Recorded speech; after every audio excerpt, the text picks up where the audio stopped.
இந்த வீடியோ வந்து பார்ட் 2.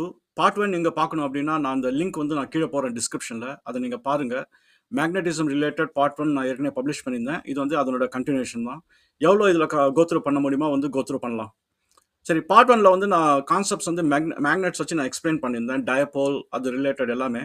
இப்போ வந்து கொஞ்சம் நம்ம வந்து நெக்ஸ்ட் ஸ்டெப் எடுத்துட்டு போலாம். அதுக்கு முன்னாடி வந்து மேக்னெட்டிக் மெட்டீரியல்ஸ் பத்தி கொஞ்சம் நம்ம அண்டர்ஸ்டாண்ட் பண்ணிக்கலாம்.